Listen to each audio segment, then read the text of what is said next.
Yeah. All these children who need protection. The children need protection. Yeah, for sure. The police, child welfare, the GAL, custody evaluator, and the prosecutor's office, they all said, your child is not lying. We all believe her.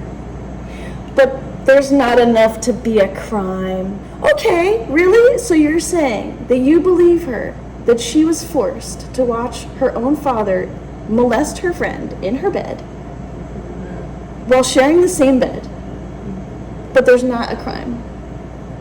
That's not a crime? That is certainly a crime. So that man not only gets off with no accountability at all, none, but he's actually empowered by all of these government paid people to do their jobs worse, to empower him to continually abuse us. Wow. Not care about what she says, like completely deny her voice, completely deny anything that his child ever says to anybody. That's not a father. No. Not care at all about any medical records. The judge denies the entire order for protection. No protection for these, none at all. Just denied. And what's the reason? No, he didn't cite any laws. The reason was, in quotes, with prejudice. So he's actually even admitting his prejudice, because he's supposed to create findings of fact, conclusions of law, what laws did I use to make the decision, what's the evidence? Denied all the evidence, refused to hear us. That means he denied our human rights and our civil rights. Wow. Because we should have our evidence heard. And this is it's so emotional for me, because we are just one family, but this is happening all over this country. Absolutely. And Lundy Bancroft, who's the expert on this stuff, like anything, he saved my life. He said the number one reason why domestic violence continues is because of family courts. Because it's corrupt, right? It's beyond corrupt. I mean, Glitches the family everywhere. courts every single person, well, I'm not going to say every single person, because not every single person is corrupt in these jobs. But in this case, it's so clear. Child Welfare Service, the GAL, the judge, the cops. I'm getting into the next little part about the prosecutors, of the whole prosecutor's office, which is like the whole police station, basically. They are all getting paid. They're all employed by the government, but they don't do their job. And it ultimately means that they're fine with a criminal on the loose, a child molester on the loose, right? And who cares about the child? Who cares about protecting the child? Who cares about the family who's trying to protect the child? Right. Who cares about my rights to protect our child from harm? It continues the cycle of trauma. Yeah. I've already been through days. I can't even count how many, maybe 10 8-hour days I've already done this, but all together, so 14 court proceedings, then 6, then it's been 23 after the 6 in the TRO crap, and I have 2 coming up for 8-hour days, 2 in a row, 16 hours in 2 days. Oh, wow. Back to back. Yes, and what I need, because there's no jury in the family court, but there are 8 chairs in the back, and if no one has anything to do with it, unless they're getting ready to testify, they can come in. So what I'm hoping for is 8 men. I want men in there.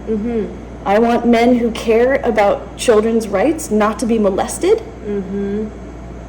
Hello? Yeah. To come in there and at least show these people who, it's a secret society of hell is really what it is. It's an evil secret society. They all get paid to abuse children and help a criminal enslave their victims, re-traumatize them, re-victimize them for as long as he can pay for it, which is slavery. Yes. And how many other people out there are going through this? Yes. A lot. Yes. Yeah. We got exposed. This is exposing the corruption. Yes. For sure. The family court doesn't have a jury, but we see you. And we're the people, sorry, it's like, No, it's okay. we're the people in this community that give a crap Yeah. about all the secret abuse happening to these families. And the reasons why moms and kids are like, what's the word? Like Suppressed? yeah, they're suppressed and they're hidden and they're just constantly abused Right. and no one cares. Yeah. And they can't even talk about it because if they talk about it, they're stuck in a court case where they're abused more. Right. Oh my gosh, that is And- a trap for sure. I think too much about it. Okay. Okay, so how would you describe what you've been going through in simple terms? Okay. I have been going through a family court case, actually multiple cases. I attempted to get an order for protection because our child refused to go on her court-ordered visits with her father, and he had court-ordered visits for the past over 8 years because, well, actually, no, more than that, 10 years, because because I was already in a almost 2-year family court case that was an order for protection case, temporary restraining order case combined with our divorce case. And that happened because I was abused physically, mentally, verbally during my pregnancy. And then he kicked me out when I was, a month before I gave birth to our child, and then he abandoned his child at birth. I was on my own. He didn't provide financially or anything. But then I returned back when our child was 4 months old. And then by the time she was 2 years old, his abuse got worse. I was trapped with our child in the cycle of his violence, which is extremely difficult to get out of, and it gets worse and worse and harder to get out. But I finally left because he put both of our lives in danger in a car incident, which was so terrifying that I realized I literally had to escape our child's dad to save our child's life and my own life. So after that happened, and I actually went to a domestic violence shelter and moved out without finances. I got on welfare. It was extremely difficult. I was on my own, with all the responsibilities of parenting on me, and plus we were both traumatized by domestic abuse, which, I'm not going to go into the details, but they are specifically described like in the law and stuff. And they're traumatizing, and they're actual crimes. Like there's domestic abuse crimes. So so when I left to get to save our child's life literally and get away, and when we moved away, he actually started to stalk us and then threatened to take her away at a public gathering. And that was also terrifying. And our friends called the police, and I didn't even know about temporary restraining orders or family courts or anything. I didn't know about any of that stuff. But the police who came said to him, what are you doing? Like, you can't just take a baby away from, her mom. Like, what? And then the cop said to me, you should get a TRO, which is a temporary restraining order. And I also was getting a divorce at the same time because I knew I was done. I was you threaten our child's life, I'm out, like forever. Mm-hmm. That's the time, yes. Yeah, so I gave him actually even after abandoning, his baby at birth and leaving me, also abandoning me, I still gave him another chance after that. And that's because I wanted so bad to have a happy family, Right. So that started the first court case, basically, the family court case. And that was 2012, and it lasted almost 2 years to 2014. And the result of that was an order for protection that lasted 3 years. And during that time, that protective order was changed 5 times because the family court judge listened to our child's therapist regarding her trauma responses and her health and well-being and everything during that time, because like a restraining order initially, it protects the victims right away.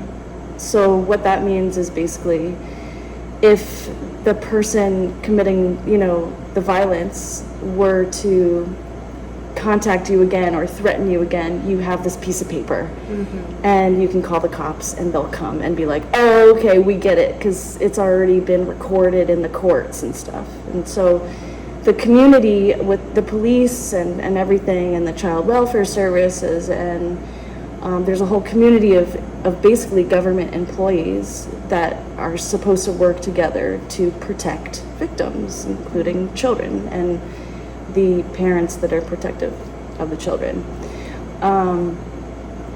So the result of that was the 3-year order for protection, and the judge also was a fair judge at that time. So he, to put it very simply, gathers evidence, hears both parties from both sides. There are laws for what is admissible as evidence, which means that it can't be excluded from evidence. So anything about child abuse cannot be excluded. Like, a judge can't just be like, I don't care about that if it's about child abuse. Like, that's major, right? That's big, yeah. Yes. So that previous judge took all of that seriously, and he did his job. And gave our child's dad another chance to be a father, because he ordered visitations. So he didn't order custody. I got full custody. I got legal and physical custody. And that was after almost 2 years of evidence that he collected. And so during that time, our child was being assessed by the therapist about, her behaviors. And so, let's see, okay, brain fart. Okay, wait, brain fart. Sorry, That's okay. my brain just shut down. You can, just collect yourself, take your time. Okay, so there's child's best interest laws, and there's domestic violence protective orders laws, and restraining order laws, and all these laws. And there's laws for what the criminals get for committing crimes, and all of that is there. I mean, it's like all the numbers, it's like insane how specific these laws are. So that judge took all those laws into account for child's best interest, and it's 571-46 and chapter 586. This is for protective orders. So all of those things he accounted for, and came up with his findings of fact, conclusions of law, which is what judges do. And that's like, that was like the final order. And the law that he used, the main one in terms of why I got custody, was if evidence establishes a parent is committing family violence, that parent doesn't get custody. Right. For obvious reasons, right? So that is why he didn't get custody, or any custody, because of that law. And I did get custody because of all the proof that he collected, Right.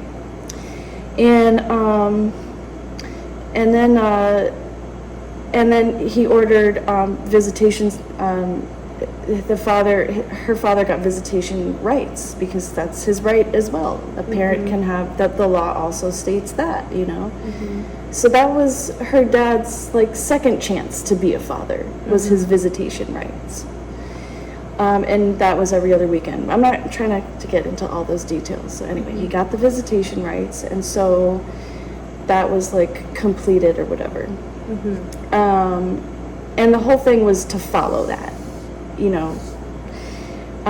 but specifically that judge's order was, and this is, he combined the divorce case with the order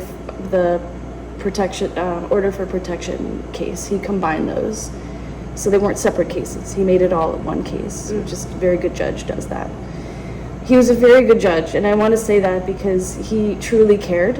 He listened to me Her dad had hired his lawyer for like whatever, 150, 175 an hour, while we got no child support for our child, for the first year, and then only 70 a month the second year. So that is actually legal abuse and financial abuse at the same time. Was that set in place by this judge, the good judge you're talking about, or by different?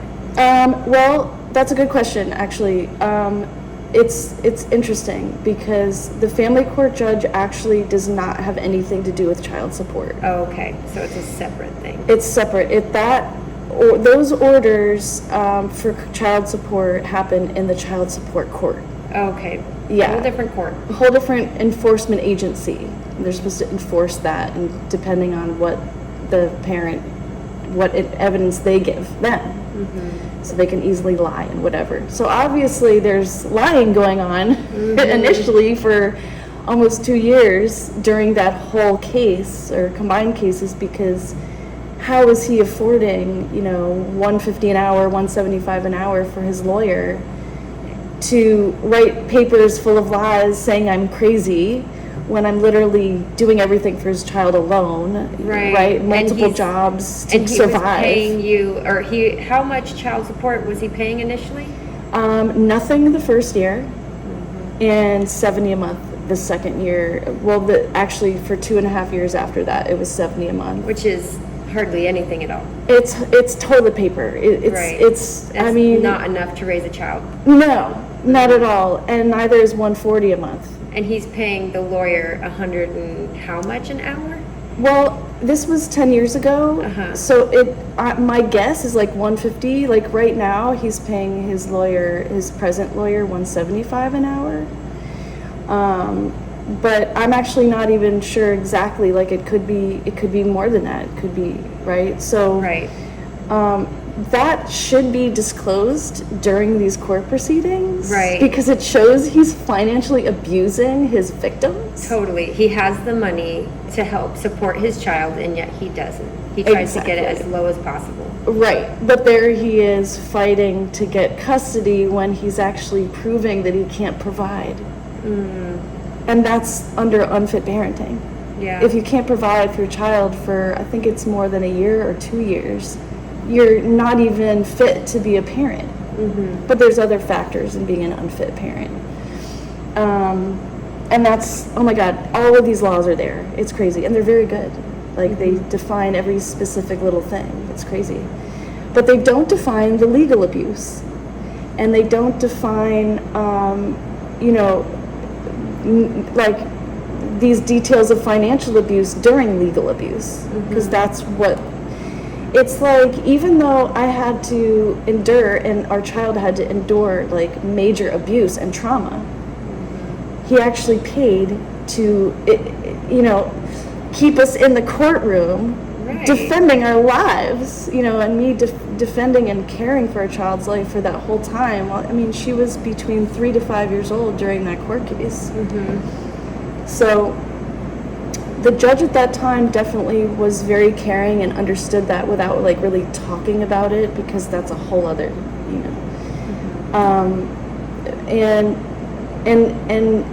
and the glitch in the family court system back then was also hand over the child to the father, because he's proving he wants to be a father by paying for those legal expenses.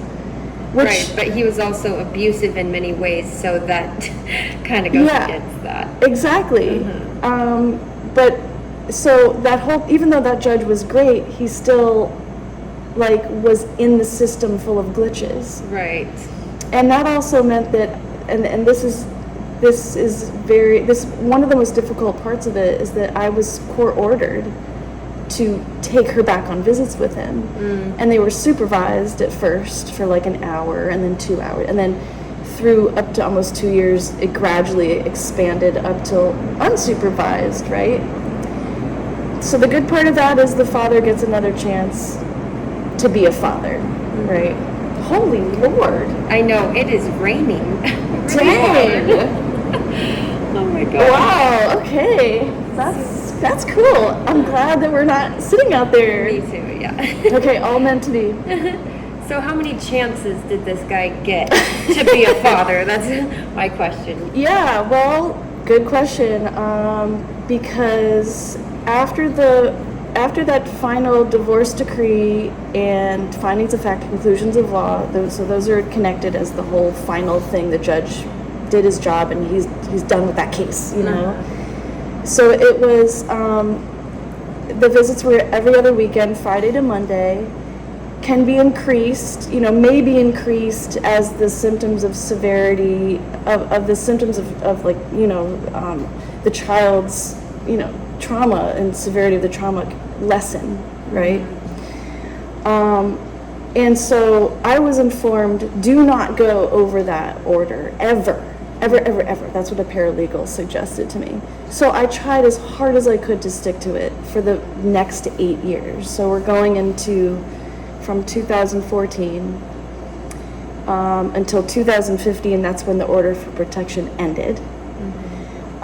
Which means that during those 3 years, 2012 to 2015, if he had like breached the order for protection and started to harass and stalk us again, then he would have gone back to the family court and had more criminal accountability. So by that point, his only accountability was to take a 6-month class. And in the law, it says like if you break those protective orders, if you break those boundaries that were created by the family court, then they have to go to jail. They have to pay fines. If you break it twice, you did this jail and this fine and the whole thing. And then in terms of crimes and stuff, there's the misdemeanors and the felonies and all of that, like all those to describe the levels of crimes committed. So during that time, I had said, and that protective order changed 5 times, right? I said, he's texting me constantly, like, just like verbal abuse. I'll just say verbal abuse over text. Because I was like, I knew that I couldn't communicate with him except for a recorded text message, because everything was putting our child in the middle of the conflict, which didn't even exist between us. Because I'm just like, listen, just go on your visits and be healthy with our child. Leave me out of it and just be a father, right? Yeah. And I said to the court, he's still using the phone. He's using the phone to harass me and verbally abuse me, And they were like, well, we're not going to order any more protective orders. Like, instead of saying, oh, he broke it, he committed coercive control, which is threatening you and name calling and all that stuff. Right. They were like, if he's not trying to, threatening to kill you, then we don't care anymore. Go away. Which basically. is not cool. That is super not. It's not cool. Yeah. And so the next 8 years, I basically tried my hardest to stick to that order. But for 8 years, he harassed me over text. He, the name calling, I'm going to take custody away, I'm going to take you back to court if you don't obey me, basically. The threats, yeah. Constant threats, constant. And during this time, our child is, growing up and obviously can read. Right. And the phone, the order didn't say phone should be used for visits between father and child, but if, I'm trying to encourage a healthy relationship between them. I'm trying to support their relationship. So if he's saying, I want to talk to my child, our child, well, as long as it's healthy, okay, So I broke down over years of time to keep allowing him, more time with her. Even though I knew his threats and constant harassment to me was proof to me that he hadn't changed, But I still gave him every benefit of the doubt to have a good relationship with our child. Like more than you should have. Way more. But it's abuse, right? Right, so totally. That's, each time it was triggering to me, and if our child saw it, because they would come at any time, that would mean she would literally read her own father accusing me and saying, I'm going to take custody away, and I'm going to take you to court, and you're crazy, and you're neglecting her education, and you're all this and all that. You're leaving me out of this, and I'm just like, oh my God.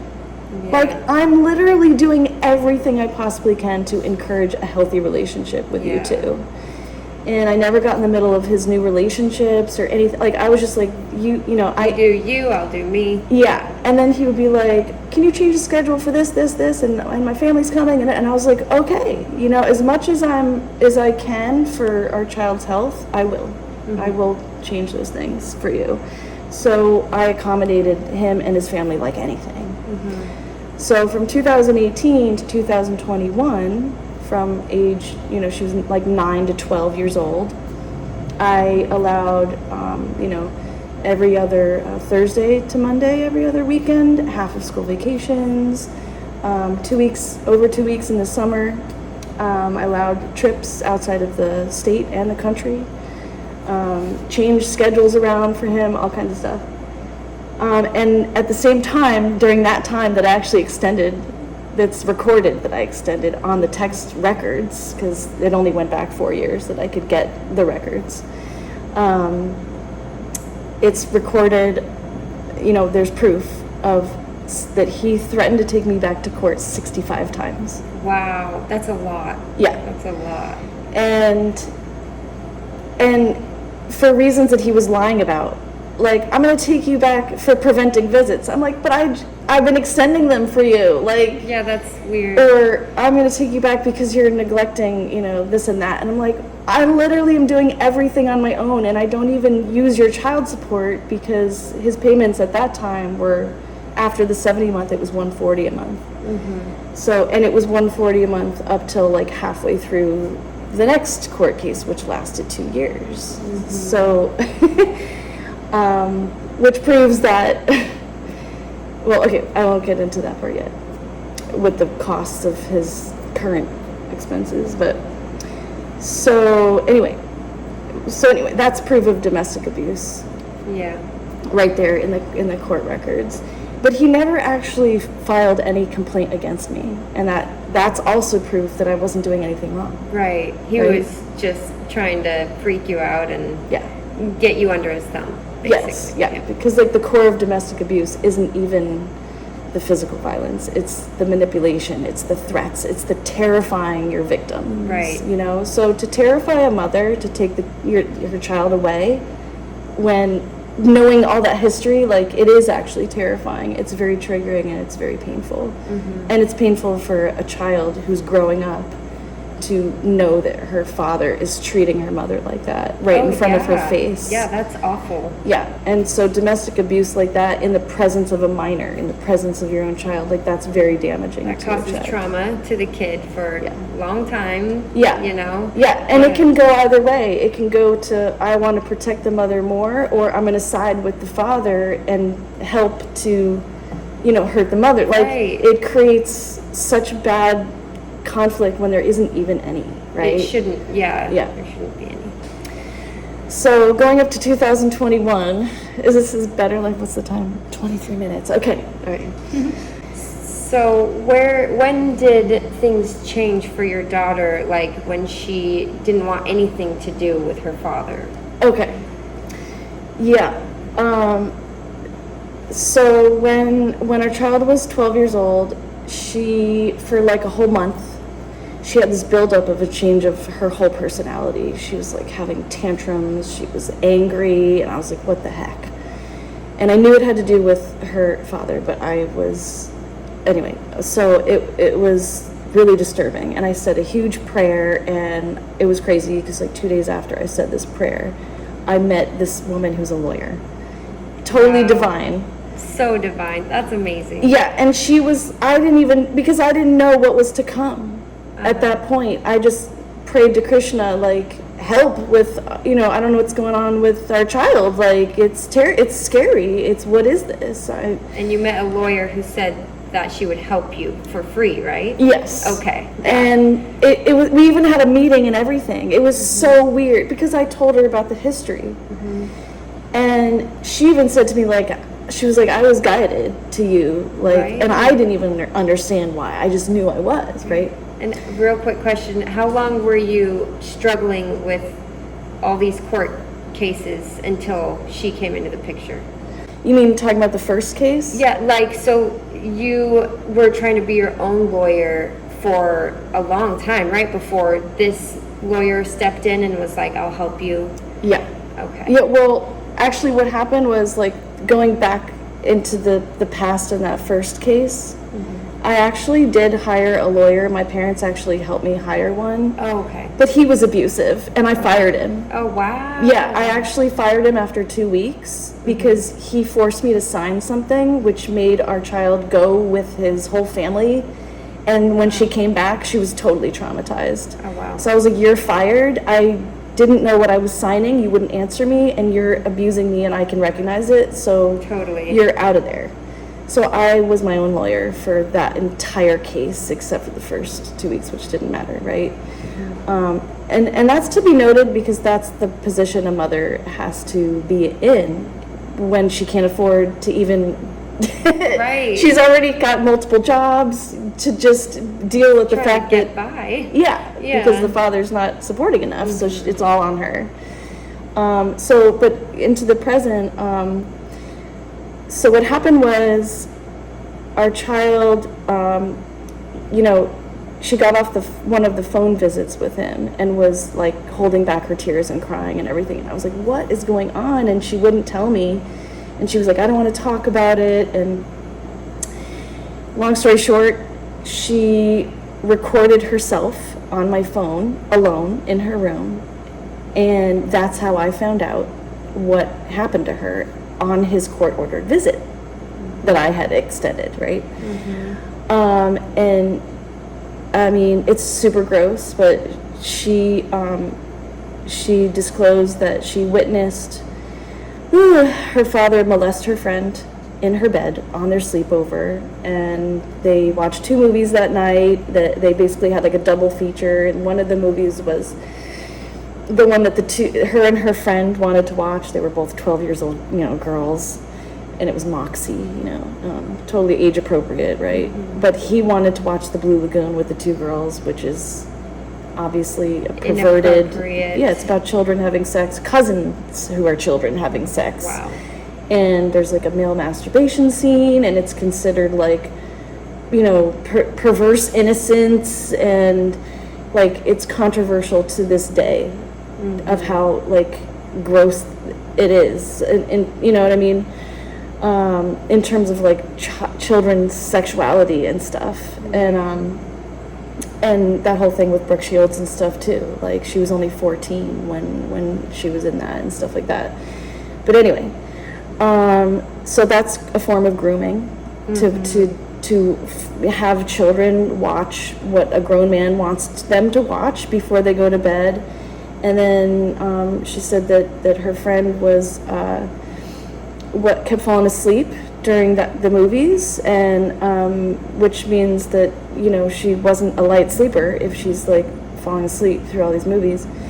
And he went to pick her up and bring her into the bed, the twin bed that they were sharing, but our child said very specifically multiple times in all her disclosures that she said, no, I don't want your dad to pick me up because I don't have any underwear on. So when our child woke up in the middle of the night, she saw him looking up her shorts that she calls airy shorts, and knew what he was looking at, and it totally made her feel disgusting and grossed out, and she was completely traumatized and shocked. He left the room. The lights were on because the light was on in the living room and shining in went through the doors, so she saw everything. She said he came back into the room and put his hand on her friend's boob, and this is like a twin bed that they're sharing. Yeah, they're very close. Yeah. So, and her friend's asleep, and who knows? There are children that pretend they're asleep when these things, like, we don't know that. Totally. But later, when interviewed by Child Welfare Services, she was like, I was asleep, I don't know, why is she saying this, right? So our child was completely grossed out and traumatized, and she recorded it on my phone, and so, because she didn't want to talk about it.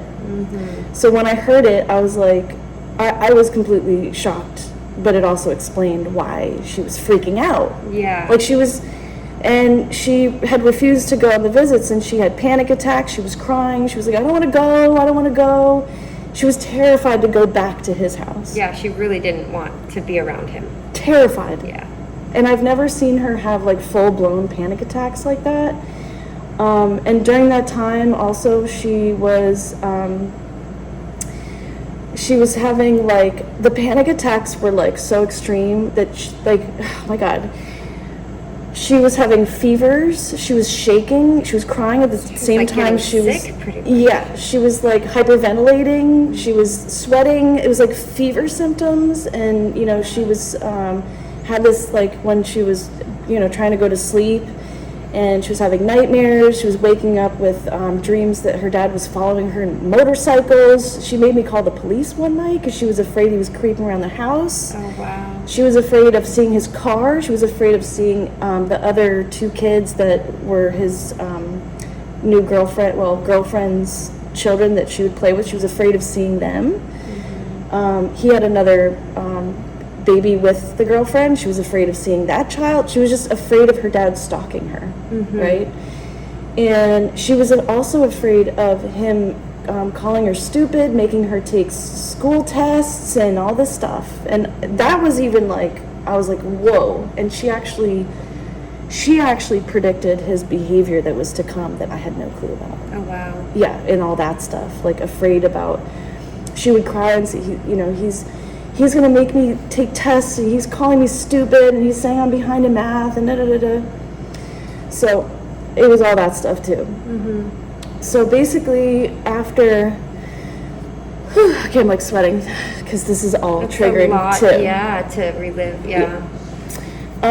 So with that audio, I had a lawyer, right? Go figure. I was like, oh my God, mm-hmm. I know why you're in her life, because there's a recording and I just transcribed it, and I'm like in shock. She goes, go to the cops, report it. I go to the cops, I had them listen to it. It wasn't even me saying it. I mean, I was like... It was your daughter's recording. Like, yeah, and she was with me, but she, you know, because it's not... It's all traumatizing for her to even have to deal with this at all, right? Mm-hmm. So I was like, just listen, she already did the recording, don't, you know. They didn't ever, the police never said, oh, guess what, there's a Child Justice Center that will record her with professionals, and then that will be evidence for any future court proceedings or whatever, and then you'll never have to bother your child again. It will be evidence, it'll be a forensic interview. They did not say that. Nothing. Oh, my goodness. In fact, they did like the total opposite. They said, your child's actually not the real victim because the other girl was the one touched. And since she's asleep, go away, there's no crime here. We're not going to issue a criminal report. Here's a document report, which is basically useless. Wow. So were they still enforcing visitations? Or allowing that? Well, that's why I got the order. That's why the very next day after the police report, you know, the lawyer was like, go get an order, restraining order right away. So I was like, okay, and I had done that in the past too, right? And it was crazy also because we show up there the next day, and this was the morning that she was supposed to go on, the morning or the next morning that she was supposed to go on his visit. Mm-hmm. And so he knew, right, that she wasn't going with him, and the lawyer actually sent him a letter. I am, you know, the mother's lawyer, and you have a chance to, I forget what it said, it was like, you have a chance to like talk about this or something. I forget right now what it mm-hmm. said. But meanwhile, he shows up at the courthouse, like he's waiting there, and you know, he must have known something, right? It was actually terrifying because we get out of the car. I didn't even know he was parked right beside the other car next to us. And our child and I walk up the court to go into the courthouse. He starts yelling at her. Oh, wow. Don't listen to your mom. She's, you know, your mom is like trying to, like, you know, brainwash you or something like that. You know, don't listen to your mom. Be yourself or whatever. Stick up for yourself. And calling her name. Yeah. Calling her name, saying things like that. And then we both were totally triggered. Like, I'm sure. Our daughter at 12 years old and myself, we started walking fast in the courtroom. And then he was standing right behind us online at the clerk for the window to pick up the TRO papers. Oh, wow. Because the day before was when I filled all that out and said everything that was happening, right? And that's actually evidence too of everything that the person writes is like what goes into the court. You know, my child reported da-da-da, she disclosed da-da-da-da, this is what I saw her symptoms of trauma, I saw this and all that. And so I like slipped the clerk a note, that's him. I was like, that's the reason we're getting the TRO. And because we, you know, and he was like talking to our child right there. I mean, she was frozen. She was terrified. I bet. She was literally like frozen. And he's like, why don't you go camping with us? Da, da, da, da. It was so creepy. And then, so she was like, okay, come in the back, come in through this door. And then there were all these cops, and they were like, do you want us to serve him the TRO papers right now? And then I was like, yeah. Yes, you know, good time, yeah, yes. and then I don't have to pay $40 because everything is out of my pocket for all this stuff, right? Including being a lawyer forever, right? Yeah. So, which, God, I would have so much money if I was paid for all this work I'm doing as a lawyer. Right. But I'm struggling. I have a great work trade job, but I don't get cash for that, so we're on welfare still. But it's just a struggle. I mean, thank God I love my job, and we have a home, we have a safe home, thank God. But we're totally still in like financial struggle. We've never gotten out of that so far. Right. But I don't see it like that because I just stay positive, you know. Right, And you're doing your best. yeah. And yeah, trying to get out of it the best We just you can. are so grateful for a safe home, really. For sure. And there was a really hard time, like, for a few years there where I'm not even going to get into it. It was just such a struggle financially. It was ridiculous how hard it is for moms, you know, and, you know, and single dads too. But in terms of, like, this court stuff, it's a whole other level of that kind of financial abuse. Because, you know, like, obviously mothers abuse their children as well. And I want to just point that out again because it's the fathers who actually mostly do the court legal abuse and the financial abuse, because the moms are the ones that are like nursing and doing all the child, care. And so the fathers leave them financially destitute. And so that's that. Yeah. So that's something to separate from just like, any kind of gender construing of things, because women and mothers do abuse children, and women abuse men too, Right, it can go either way. Yes. But in this case, with court cases, it is mostly the fathers who do this. And are empowered to do it, actually. Wow. It's all misuse of power. But okay, so where are we? 38 minutes? Okay, so to try to put it in the quickest way, another court case started. So it started with the temporary restraining order. So for 6 months, we're in this temporary restraining order case with a completely corrupt family court judge. Wow. So this is, okay, there's so many glitches in the system, I'm going to try to explain it because it's insane. So what happens, like I mentioned about the cops, they didn't report correctly. They should have sent us to the Child's Justice Center, which has laws that protect child witnesses. So instead of the law saying, this child is a child witness to crime and violence, therefore they are equal in terms of needing protection as a child victim. Instead, the cops were like, there's no victim here, because that girl who was touched is the real victim. So you can just scurry along and don't give us more work or whatever. Just total ignorance and refusal to even know the laws, or maybe they know them and don't care, or I don't know, but they are literally paid to do their jobs worse. That's the reality. And obviously not everybody, but in this case, everything was proving that, So upon getting the temporary restraining order, because the report is literally, it's a child abuse report. It's child witness to child sex abuse, which is child abuse to the child witnessing it. And with her own father, you Yeah. know, like, In her bed. Yeah, that's just too much. Yeah, it's not only an unsafe bed, but the reasons why it's an unsafe bed is evil. It's an evil act of it's like the most evil crime to Totally. be doing that to children.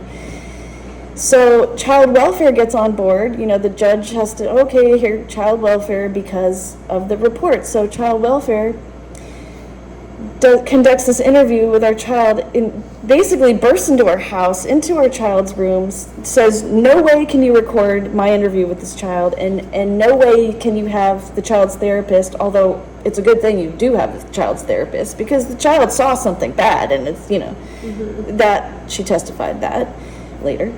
But no way is any support person or any therapist going to be in this room while I interview your child. That's not good. That's so wrong. It's so wrong to do that. That is one of the biggest glitches of this whole thing, is the child welfare's response to this. And so child welfare services comes out of the interview. Yes, your child saw the molestation. I believe her. Okay. Then, long story short, interviews, you know, his side or whatever of things, including the child touched or whatever. Okay, this is the tricky part. So in the law, the child welfare service, if there's a report of child abuse and neglect, they're supposed to write a report, and they can be testified to prove those things in the report. And then it immediately upon that report, so, you know, connecting with the police reports. So if you don't report child abuse, that's actually like a misdemeanor. Like, it's against the law not to report it. So the fact that the police aren't even reporting it really correctly means they're actually breaking their own laws. Wow. So the child welfare, when they report, she actually broke the laws too, because the law says child welfare and Department of Human Services, immediately upon reports of child abuse, that report, whether confirmed or which is confirmed by the judge that gets the evidence collected to confirm it, or just suspected, like it's just come to the attention of people. Either one of those falls under the Child's Justice program, which is connected with the center, which interviews the children to make the evidence of the forensic interviews with professionals for children and everything. And that's 588. And then, so the child welfare is supposed to do 350, chapter 350 for child abuse, and 587A, which is the Child Protective Act. You're supposed to immediately fall under those laws, and then go under all, I mean, the whole Child Protective Act is for children who have been harmed or threatened with harm. I mean, obviously, even if you, whatever you say, obviously she's terrified to see her, she's been refusing visits.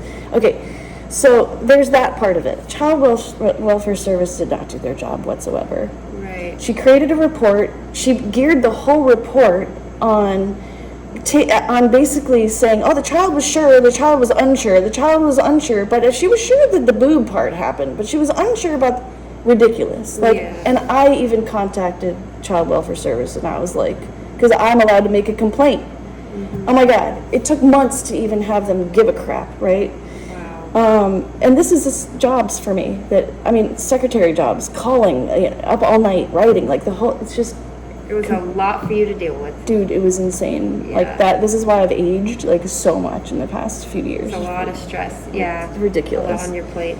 Plus, you know, our child is so affected by this too, having like, you know, all her symptoms, you know, so there's that aspect of getting protection under these laws with the family court. Okay, so the family court judge, and this is another crazy glitch, the family court judge's job, when they say, okay, I'm going to order the temporary restraining order now, it literally says, it means that like the person who's suspected or confirmed of these crimes is not allowed to stalk the person, harass the person, enter the home, touch the person, be near the person, within feet of the, you know. Right. No space. In the same, like, practically the same freaking sentence. The judge was like, oh, child welfare, what's your take on this? And she was like, well, I'm not confirming anything because even though I did hear the child's audio disclosure and I heard that, well, I'm still not like confirming anything. Meanwhile, it's not her job to confirm anything, right?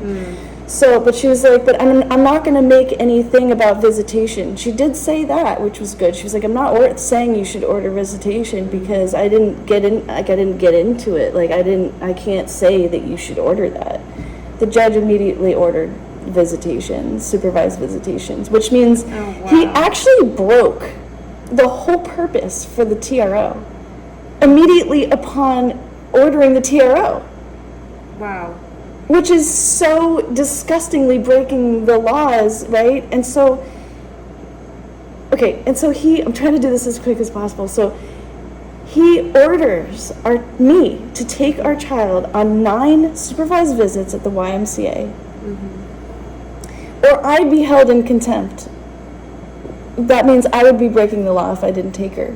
So I'm forced to now take our child on visits.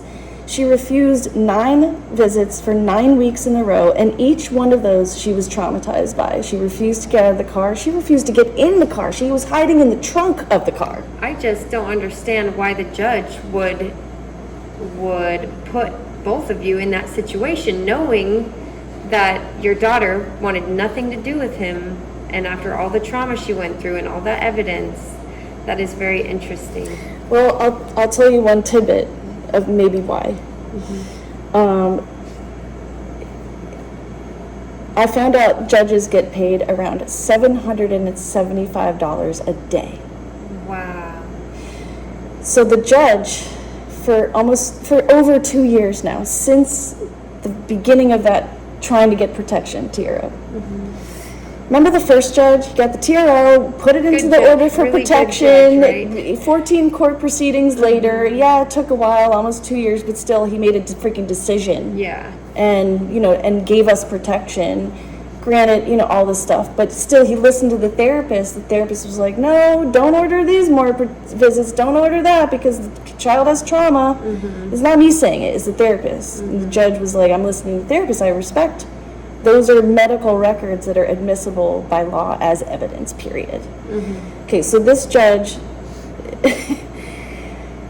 and then the CWS was like, it's good the mom got the therapist. I agree with that. But the report said, no stance on therapy or visits. Like, but you testified later that, like, she did need all of that. So it just paid more to do their jobs worse, right? So the judge, 14 court proceedings for the first one. I'm a lawyer practically the whole time. Then the TRO case was 6 court proceedings long for 6 months, and I had the lawyer help me, but I was still involved like anything, and she worked for free. Okay. Meanwhile, he's paying his $175 an hour lawyer,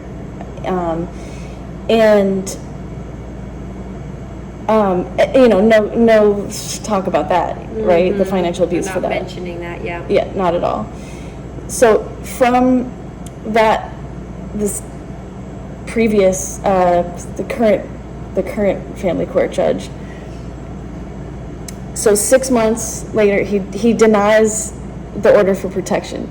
And he was very clear. He was like, oh no, I'm ordering the TRO. But I'm ordering visits during the TRO, which is breaking the TRO. Yeah, and traumatizing the child more.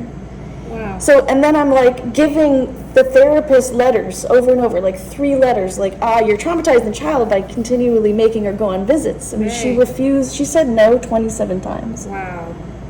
But to That's staff way too many members. times. Yeah, and they're blaming me.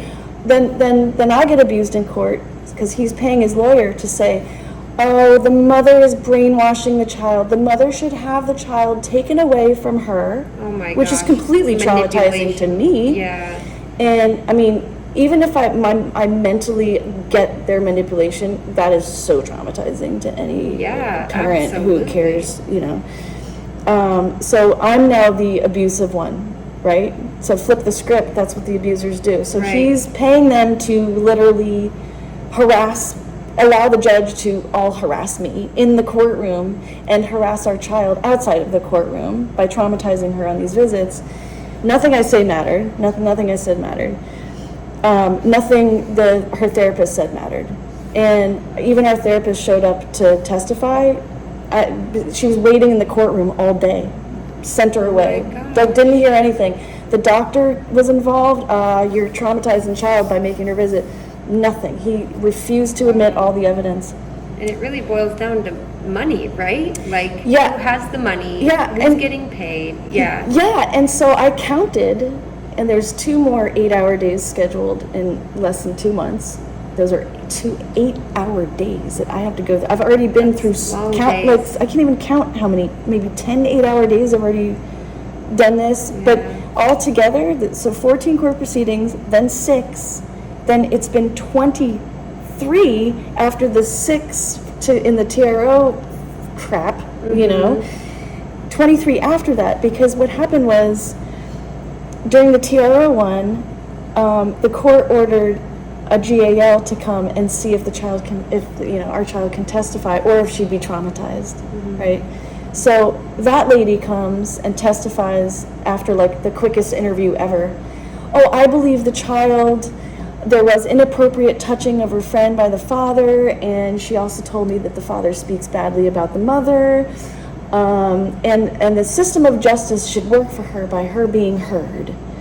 And yes, the child is truthful, and yes, because she's truthful, she can testify, right?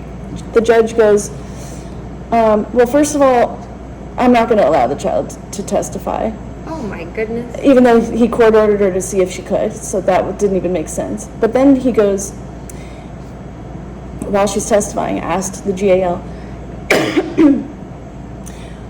what if I don't favor the mother? What happens to the child if I don't favor the mother? Wait, the judge said this? Or The judge asked the court, who he court ordered as the GAL, to be on the child's side. That means friend of the child, basically. Guardian ad litem is like friend of the person. Okay. Specifically for protecting the child's rights. Uh-huh. And here she is saying, you know, the child is truthful and, you know, disclosed to her and everything. The judge is like, well, you know, what happens, I forget word for word, but it was basically what happens to the child if I do not favor the mother, which is Wow. saying, what if I favor the father? Yeah, and there's all this evidence Yes. of abuse in so many ways. Exactly, because the whole court history, the whole court records, he said, oh, I'll take them into judicial notice, his court records, that he doesn't have custody because he didn't overcome the presumption that he's a perpetrator of family violence. Clearly he didn't overcome it since his child is terrified, there's proof of it. And, you know, so it's so disgusting. So then, oh my God, a month later after he asked that, after this lady testified, hold on, let me back up. Her response to his question was, the child should be prepped for that. The child should be prepped for the judge favoring a perpetrator? Right. With a criminal history? With a criminal record? Which is why he didn't get custody in the first place and he only got visitations? Right. Okay. Did you just say that? And you're the GAL? Okay. So a month later, Not okay. there's more. A month later, the judge denies the entire order for protection. No protection for these, none at all. Just denied. And what's the reason? No, he didn't cite any laws. The reason was, in quotes, with prejudice. So he's actually even admitting his prejudice. Because Wow. he's supposed to create findings of fact, conclusions of law. What laws did I use to make the decision? What's the evidence? Denied all the evidence, refused to hear us. That means he denied our human rights and our civil rights. Wow. Because we should have our evidence heard. And this is like, it's so emotional for me because we are just one family, but this is happening all over this country. Absolutely. And Lundy Bancroft, who's the expert on this stuff, like anything, he saved my life. He said the number one reason why domestic violence continues is because of family courts. Because it's corrupt, right? It's beyond corrupt. I mean, Glitches the family everywhere. courts every single person, well, I'm not going to say every single person, because not every single person is corrupt in these jobs. But in this case, it's so clear. Child Welfare Service, the GAL, the judge, the cops. I'm getting into the next little part about the prosecutors, of the whole prosecutor's office, which is like the whole police station, basically.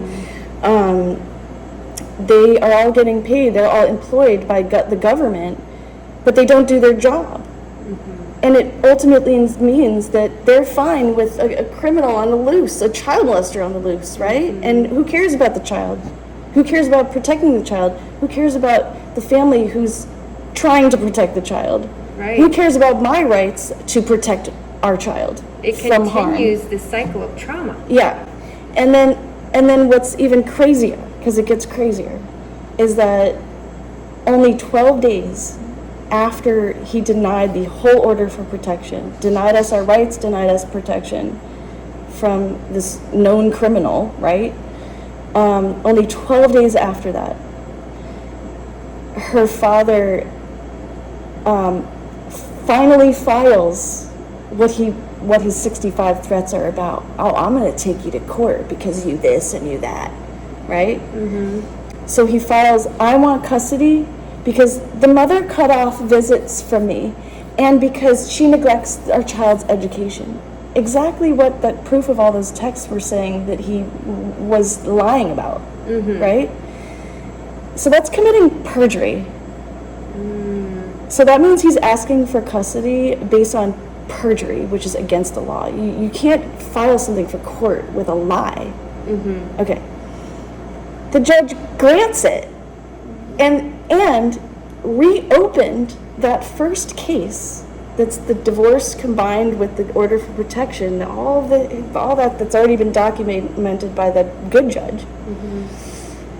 Reopens that case, pretends like nothing happened there in that case. Oh my gosh.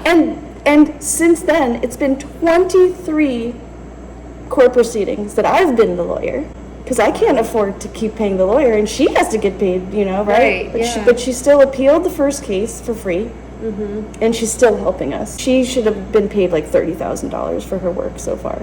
I should be getting paid freaking thousands of dollars for my work, right? Yeah. But, a parent will do anything for their child if they give a crap, right? Absolutely. So, so that same lady who was the GAL, who said the child should be prepped for the judge favoring the perpetrator, was hired in this whole fraudulent case. There's a whole thing for over a year and a half of the past 23 court proceedings with 2 more to go. That means 45, if you include the 2 more they already scheduled, it's 45 court proceedings that I've been in. And over what span of time? Since our child was 3. Wow. And she's now 14, is that right? Yeah. Okay, so it's like 11 years of dealing with court and Yes. all this. Yeah, crap. but it's really only 4 years. It's really only 45 court proceedings in 4 years because there weren't court proceedings for the For a whatever chunk of time. 8 years between that. Yeah, Okay. even though there was abuse in that time. So that same lady who was the GAL gets hired for $2.50 an hour Wow. by our child's dad to write a 9-page report saying, I'm using these laws. She even wrote the law wrong. She doesn't even know the laws. She's like, I carefully reviewed the documents. I gave her like over 20 documents to review. Child's disclosures, child's handwritten disclosures, like full on, like, the court records, numerous doctors and therapists letters and records, and I mean, literally like over 20 things. He supplied like 2 or 3 documents that were like pictures at his house, like nothing. And what to speak of that I gave over 55, like 55, 56, 57 exhibits of proof. Didn't care about any of them. So I'm working my ass off, presenting all this, please protect us. But what the judge is doing by doing that is, well, back to the GAL. So he hired her to be the custody evaluator, the CE or whatever. She writes a 9-page report saying I'm probably the abuser, and that we're so enmeshed with each other that, our child has no mind of her own. She's just a people pleaser. Oh my God. And she goes and interviews. She's supposed to be equal to both parties and present evidence to the judge equally. Unbiased, yeah. She infiltrates our community. I find out who our haters are, which was good. It's always good to know who's really gives a crap, right? Mm-hmm. I mean, there were only, not many, but, it's just really interesting about that. But basically, she infiltrates our community, our friends, our family. I mean, mostly everybody totally showed up. And then they wind up testifying. So, there's people testifying. Nothing mattered. These are hours and hours of me begging our whole community to show up for us. Doctors showing up. Everybody, the whole our community, everybody in this community showing up, while this community of paid government employees highly and, paid. and private employees connected with the government, yes, highly paid, to basically empower this criminal. Yeah. To keep using the very legal court process to abuse us more and more and more and more. That is just awful. While they're all getting paid. Yeah. So there's never a decision. So and meanwhile I'm in there while his lawyer he's sitting right next to me. So, there was one day where I was left on the 3rd floor of the courtroom, and it was only him and I up there. Oh. And he wouldn't, this sounds really minor and silly, and overall it is silly, but it's not silly when, this is how much effort he's doing to destroy our freaking lives, literally, and destroy his own child's life, and not care at all about any medical records. Not care about what she says, completely deny her voice, completely deny anything that his child ever says to anybody. That's not a father. No. But he wouldn't let me down the freaking elevator, and there weren't any emergency stairs. And there was nobody else around. Well, there was. That's another story, but it was his lawyer and someone else. Okay. But that was it. So I'm just trying to get the hell out of there. And he keeps pressing the button of the elevator on the other side, so I couldn't get even out of there. And he's on the other side laughing in my face. He's a tormentor. Yes. And they all let him. And not only that, but his lawyer torments me like anything, the whole time, it's just ridiculous. And just hours and hours and hours and hours in this courtroom. Never ending, yeah. And just the other aspect of this is what he's paying his lawyer to do is to constantly force his child on visits.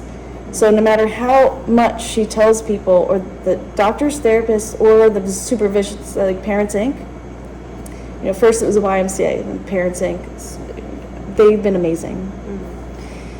Their policy is, we don't force the child. Then they tell me, his lawyer is harassing and bullying us. Wow. To force your child on these visits, but we're not going to, and so then I'm begging them to write letters that nothing matters. Nothing matters. All these letters saying the child does not want to visit his family, nobody. And that custody evaluator also, fascinatingly enough, in this report says, well, he should get joint custody so that there should be sharing of medical records between, the parents about the child. But you just omitted all the medical records in your whole investigation and report. So why are you saying that he should get custody to share them when you're the one, right? Denying any, and I'm in court saying, Judge, the custody evaluator didn't even, she omitted over 20 of these documents of evidence. But right, this doesn't add up. It's not meanwhile, right. She's getting paid $250 an hour while he's paying child support for $140, and then he asks to pay less. He asked the judge, can I pay only $83 a month instead so I can pay off the custody evaluator? There is something very wrong with that. Yeah, and then during her testimony, and I'm the one asking her questions like a real lawyer, what is this? And I'm asking her questions, and I'm well, what about, and I did all this trouble of getting our child recorded at the Child's Justice Center. She was recorded there for 1 hour, And then I say, okay, how do I get, the detectives helped, the YMCA Sexual Assault Center were like pretty much the only people that gave a crap throughout all this. And they helped get a detective to, the child welfare denied. I was like, can I please have our child, actually professionally interviewed so that she doesn't have to keep being re-interviewed, because the GAL, who's the CE, custody evaluator, kept traumatizing her in interviews. She would make our child sit there for an hour at a time. Relive it again and again and again. And in the child's justice program law, it says don't re-traumatize the child with constant interviews and be impartial. And that same custody evaluator, oh my God, I want to say her name to reveal her, but I'm not mean like that. She testified to say, oh, I was the one that helped, with the Child's Justice Center. And I'm like, yeah. But then why don't you follow the law for it? Right. So she denied it. She kept denying the fact that the evidence was there. And I'm begging this judge, hey judge, I can't get our interview at the Child's Justice Center because it's evidence. I call the police records. How do I get this? Well, because it's a crime involving a minor, a suspected or confirmed crime involving a minor, you can't get it. You have to court order it, or this child welfare or another agency has to get it. Oh, okay. So the very evidence that you're saying is literally evidence of a crime with a child, with a minor, is the very evidence that the family court judge is refusing to listen to. That's so wrong. Yeah. In so many ways. Yeah, and the Child Justice Center, they're all wonderful people.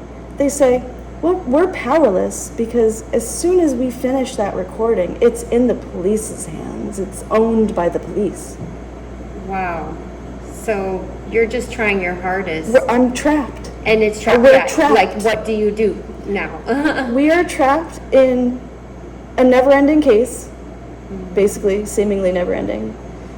And our child is trapped in all of these people helping her father commit child abuse. Right. But because every time she has to go on these visits, she's terrified. She's terrified of seeing him in the parking lot. She's terrified of seeing the kids in the parking lot. The other, kids of the, her one half sister and the other two siblings, not siblings, the siblings that are the children of the girlfriend. Yeah. And then they say, oh, she has 3 siblings and she should visit with the siblings and the family. And she's just like, first of all, they're not her siblings. Right. One is a half sibling. So it's all manipulation in every possible way. Right. So I have 2 more. Oh, I got through it. Good job. That's hard. I know. And I have 2 coming up for 8-hour days, 2 in a row, 16 hours in 2 days. Oh, wow. Back to back. Yes. And what I need, because there's no jury in the family court, but there are 8 chairs in the back, and if no one has anything to do with it, unless they're getting ready to testify, they can come in. So what I'm hoping for is 8 men. I want men in there. I want men who care about children's rights not to be molested. Hello? Yeah. To come in there and at least show these people who, it's a secret society of hell is really what it is. It's an evil secret society. They all get paid to abuse children and help a criminal enslave their victims, re-traumatize them, re-victimize them for as long as he can pay for it, which is slavery. Yes. And how many other people out there are going through this? Yes. A lot. Yes. Yeah. We got exposed. This is exposing the corruption. Yes. For sure. And I want men to come in and their hearts out to say, the family court doesn't have a jury, but we see you. And we're the people, it's like, no, it's okay. We're the people in this community that give a crap about all the secret abuse happening to these families. And the reasons why moms and kids are like, what's the word? Suppressed? They're suppressed and they're hidden and they're just constantly abused and no one cares. Yeah. And they can't even talk about it because if they talk about it, they're stuck in a court case where they're abused more. Right. Oh my gosh, that is And- a trap for sure. And to end it, Queen Liliuokalani, there's a quote, and oh God, I want to like say the quote out loud. Can I grab it Yes, really quick? yeah, go ahead. Because then it'll end it. I know exactly where it is. And it's gonna be awesome. One thing she says is, the voices of the people are the voices of God. And I'm like in full sweat here.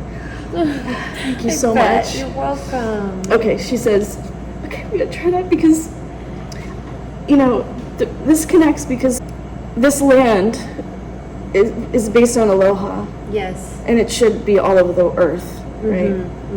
Do no harm, you know, no harm done. Karma, for every action there's a reaction, right? Yeah.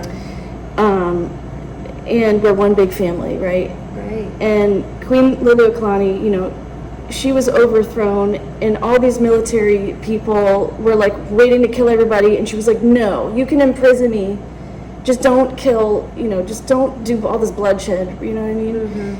So, but the legal system, if it's used, if it's a misuse of power, that's what we're dealing with today. This is not something that's old. This isn't free America. That's not what's happening in reality. So I do want to expose what's hidden, and I want to expose the truth of this, because, you know, you can talk about God and, oh, God bless America and all this, but, you know, the devil's in the details, and you can have the best laws in the world, but if you don't even give a crap about any single word of them and like use the system that should be using them to like terrorize the people that need the, you know, the criminals should have accountability. What about that? Right. He should have, if that's the other thing, just really quick. The police, child welfare, the GAL, custody evaluator, and the prosecutor's office, they all said, your child is not lying. We all believe her. But there's not enough to be a crime. Okay, really? So you're saying that you believe her, that she was forced to watch her own father molest her friend in her bed while sharing the same bed, but there's not a crime? That's not a crime? That is certainly a crime. So that man not only gets off with no accountability at all, none, but he's actually empowered by all of these government paid people to do their jobs worse, to empower him to continually abuse us. Wow. Right? That's not okay. It's not okay. So Lily Kalani said, Kalani. Okay. Don't cry. Don't cry. You got this. You got this. She said, and this relates, but I know it's like about the overthrow of the Hawaiian kingdom, you know, but it relates. The people to whom your fathers told of the living God and taught to call Father, uppercase Father, and whom the sons now seek to despoil and destroy, are crying aloud to him, uppercase H, which also I see as, because there's the mother too. Just want to say that. Awareness of it's not just the father, it's the mother. But anyway, these are her words. Are crying aloud to him, uppercase H, in their time of trouble. And he, uppercase H, will keep his promise and will listen to the voices. Sorry. That's okay. Of his Hawaiian children lamenting for their homes. It is for them that I would give the last drop of my blood. It is for them that I would spend, nay, am spending everything belonging to me. Yeah. She was giving it all for her people. Yeah, and they jailed her. Right. And that's what these corrupt this corrupt community all over, at least this country, and in all kinds of ways all over this earth, right? And all kinds of reasons, to enslave families. And the family court is actually another extension of an abusive home because it's hidden. Right. It's actually domestic abuse in the courtroom, Wow. you know, because it's hidden, it's secret. Right. But it's not going to be secret for much longer because It shouldn't be. It needs to be exposed. Yeah. Yeah. Well, I'm very sorry that you've had to go through all of this trauma and hardship and heartache. That's really, really tough to deal with. I think. I'm like foaming at the mouth. Oh my gosh! I'm like sweating and foaming at the mouth, like trying to describe all this, and I'm It's just so joking. much to process, Yeah, like thank all you. in such a condensed period of time. So Thank you for hearing it. you're welcome, and many more people are going to hear it, and I'm sure many more people are going to come together because you're not the only one struggling with this. So I applaud you for doing what you're doing as well. I'm just a mom. I gotta protect my baby. You're saving like her life, you know, and doing your best that you know how to do. So I want to protect the other baby too. Yeah. That is the one that was, in quotes, the way they say it, touched. You know, Right. And you know, her father actually passed away, and his voice is on a testimony in the first case, and he actually said he was actually sticking up for our child's father, saying, "Oh, he's a good dad because I'm a stricter dad. He's much more lenient, and so you know my little girl likes him," oh, very interesting. which says a lot because you will never know who a grooming child molester is in a family for years. You know. Yeah, 'Cause it's very they're- deceiving. Yes. Someone like that. And they know exactly what they're doing. Yeah, for sure. And I like feel like I owe it.